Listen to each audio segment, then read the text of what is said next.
இதற்கு அப்துல்லா இப்னு சலாம் ரலி இஸ்லாமை தழுவிய போது நடந்த நிகழ்ச்சியும் சான்றாக உள்ளது.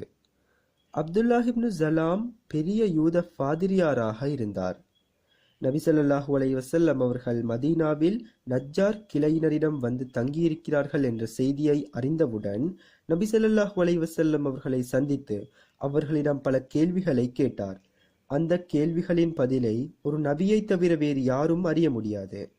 நபி ஸல்லல்லாஹு அலைஹி வஸல்லம் அவர்கள் அதற்குரிய பதில்களை சரியாக கூறியதை கேட்ட அப்துல்லா இப்னு சலாம் ரலி அதே இடத்தில் அதே சமயத்தில் நபி ஸல்லல்லாஹு அலைஹி வஸல்லம் அவர்களை ஏற்று இஸ்லாமை தழுவினார். பின்பு அவர் நபி ஸல்லல்லாஹு அலைஹி வஸல்லம் அவர்களிடம், யூதர்கள் முன்னுக்கு பின் முரணாக பேசக்கூடியவர்கள். நான் இஸ்லாமை தழுவியது அவர்களுக்கு தெரிந்தால் என்னை பற்றி அவதூறு கூறுவார்கள். எனவே நான் மறைத்துக் கொள்கிறேன். என்னை பற்றி அவர்களிடம் நீங்கள் விசாரியுங்கள் என்றார். நபி ஸல்லல்லாஹு அலைஹி வஸல்லம் அவர்கள் யூதர்களை வரவழைத்தார்கள். அப்துல்லா இப்னு சலாம் ரலி அறைக்குள் மறைந்து கொண்டார். யூதர்கள் வந்தவுடன் நபி ஸல்லல்லாஹு அலைஹி வஸல்லம் அவர்கள், அப்துல்லா இப்னு சலாம் எத்தகைய மனிதர் என்று கேட்டார்கள். அதற்கு அவர்கள், எங்களில் மிக அறிந்த மார்க்கமேதை, மேலும் எங்களில் மிக அறிந்த மார்க்கமேதையின் மகனாவார். அவர் எங்களில் மிகச் சிறந்தவர், எங்களில் மிகச் சிறந்தவரின் மகனாவார். அவர் எங்களின் தலைவர், எங்களின் தலைவரின் மகனாவார். அவர் எங்களில் மிக மேலானவர், மிக மேலானவரின் மகனாவார். அவர் எங்களில் மிக உயர்ந்தவர், மிக உயர்ந்தவரின் மகனாவார் என்று கூறினார்கள். அப்போது நபி ஸல்லல்லாஹு அலைஹி வஸல்லம் அவர்கள், அப்துல்லா இப்னு சலாம் முஸ்லிமாகிவிட்டால் நீங்கள் அவரை பற்றி என்ன சொல்வீர்கள் என்றார்கள். அதற்கு யூதர்கள், அல்லாஹ் அதிலிருந்து அவரை பாதுகாக்க வேண்டும் என்று 2 அல்லது 3 முறை கூறினார்கள்.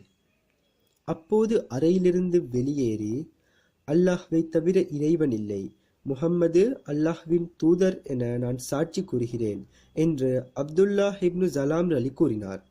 இதனை கேட்ட யூதர்கள், இவன் எங்களில் மிக கெட்டவன், மேலும் கெட்டவனின் மகன் என்றனர். மற்றொரு அறிவிப்பில் வருவதாவது, அறையிலிருந்து வெளியேறிய அப்துல்லா இப்னு சலாம் ரலி யூதர்களை பார்த்து, ஓ யூத சமூகமே, வணக்கத்திற்குரிய ஏக இறைவனின் மீது சத்தியமாக, நிச்சயமாக அவர் அல்லாஹ்வின் தூதர் என்று உங்களுக்கு நன்கு தெரியும். அவர் உண்மையான மார்க்கத்தையே உங்களிடம் கொண்டு வந்திருக்கிறார் என்பதும் உங்களுக்கு தெரியும் என்று கூறினார். அதற்கு அந்த யூதர்கள், இல்லை, நீ பொய் கூறுகிறாய் என்று கூறினர். இது நபி ஸல்லல்லாஹு அலைஹி வஸல்லம் அவர்கள் மதீனாவில் நுழைந்த முதல் நாளிலேயே யூதர்களிடம் பார்த்த முதல் சம்பவமாகும். இதுதான் நபி ஸல்லல்லாஹு அலைஹி வஸல்லம் அவர்கள் மதீனாவிற்கு வந்த நேரத்தில் அவர்கள் சந்தித்த உள்நாட்டு விவகாரங்களும் நிலைமைகளும் ஆகும். முஸ்லிம்களின் வெளிவிவகார பிரச்சினைகளாவன. மதீனாவை சுற்றி குறைஷிகளின் மதத்தை பின்பற்றுபவர்கள் தாம் இருந்தனர். குறைஷிகள் தாம் இஸ்லாமுக்கும் முஸ்லிம்களுக்கும் மிகப்பெரிய எதிரிகளாக இருந்தனர். முஸ்லிம்கள் மக்கா குறைஷிகளின் ஆதிக்கத்திற்கு கீழ் இருந்தபோது ஏறக்குறைய 10 ஆண்டுகள் முஸ்லிம்களை மிக கடுமையாக துன்புறுத்தியும் அச்சுறுத்தியும் வந்தனர். மிகுந்த நெருக்கடியையும் தடைகளையும் ஏற்படுத்தினர். மனரீதியான போராட்டத்தை அவர்கள் மீது திணித்தனர். பல பழிகளையும் பொய் பிரச்சாரங்களையும் முஸ்லிம்களுக்கு எதிராக செய்தனர். முஸ்லிம்கள் மதீனாவிற்கு வந்தவுடன் அவர்களின் சொத்துக்களையும் வீடுகளையும் நிலங்களையும் பறிமுதல் செய்தனர். ஹிஜ்ரா சென்றுவிட்ட முஸ்லிம்களின் குடும்பத்தினரை மதீனாவிற்கு செல்ல விடாமல் தடுத்தனர் மற்றும் பலரை வேதனை செய்தனர். இதனால் இஸ்லாமிய அழைப்பு பணியை ஒரு முடிவுக்கு கொண்டு வந்து விடலாம் என்று திட்டமிட்டனர். அந்த திட்டத்தை நிறைவேற்றுவதற்கு தேவையான அனைத்து முயற்சியையும் குறைவின்றி செய்தனர்.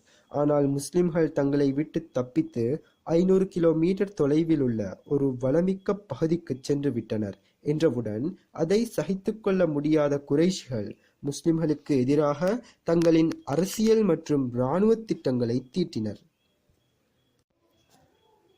அதன் ஒரு கட்டமாக குறைஷிகள் தாங்கள் புனிதமிக்க எல்லையில் குடியிருப்பவர்கள், காபாவின் அண்டை வீட்டார்கள், காபாவின் நிர்வாகிகள் என்பதால் அரபியர்களுக்கு மத்தியில் தங்களுக்கு இருந்த உலக ரீதியான மேலும் மார்க்க ரீதியான தலைமைத்துவத்தை பயன்படுத்தி முழு அரபுலகில் உள்ள அனைத்து அரபியர்களையும் மதீனாவாசிகளுக்கு எதிராக தூண்டிவிட்டனர்.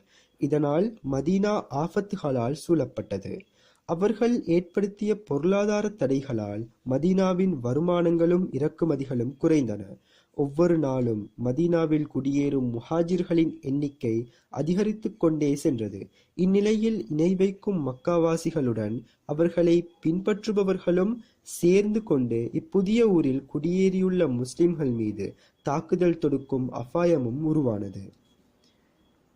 மக்காவின் வம்பர்கள் முஸ்லிம்களின் சொத்துக்களை பறிமுதல் செய்தவாறே முஸ்லிம்களும் அவர்களின் சொத்துக்களை பறிமுதல் செய்வது, அந்த நிராகரிப்பவர்கள் முஸ்லிம்களின் மீது பல வேதனைகளை கட்டவிழ்த்து விட்டவாறே முஸ்லிம்களும் அந்த நிராகரிப்பவர்களின் மீது வேதனைகளை கட்டவிழ்த்து விடுவது, நிராகரிப்பவர்கள் முஸ்லிம்களின் வாழ்க்கையில் பல தடைகளை ஏற்படுத்தியவாறே அவர்களின் வாழ்க்கையிலும் பல தடைகளை ஏற்படுத்துவது. சுருங்கக்கூறின், எக்காலத்திலும் நிராகரிப்பவர்கள் முஸ்லிம்களை அழிப்பதற்கு முடியாத அளவு அவர்களுக்கு தக்க பதிலடி கொடுப்பது முஸ்லிம்களின் மீது கடமையாக இருந்தது.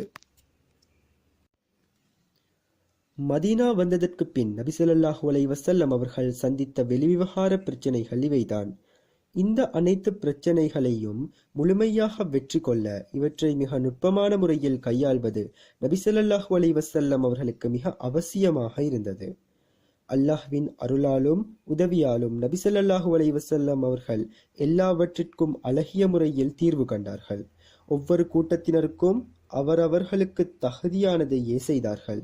அது அன்பு காட்டுவதோ தண்டிப்பதோ எதுவாயினும் சரியே. மேலும் மனிதர்களின் உள்ளங்களை தூய்மைப்படுத்தி அல்லாஹ்வின் வேதத்தையும் ஞானங்களையும் கற்றுக் கொடுப்பதற்கு மிகுந்த முக்கியத்துவம் அளித்தார்கள். கண்டிப்பு காட்டுவதை விட அன்பு காட்டி கருணையுடன் மார்க்கத்தை கற்றுக் கொடுத்து உள்ளங்களை தூய்மைப்படுத்துவதற்கே மிகுந்த முக்கியத்துவம் அளித்து வந்தார்கள். இதனால் சில ஆண்டுகளுக்குள்ளாக அனைத்து அதிகாரங்களும் இஸ்லாமுக்கும் முஸ்லிம்களுக்கும் கிட்டின. இதன் விவரங்களை பின்வரும் பக்கங்களில் மிக தெளிவாக காணலாம்.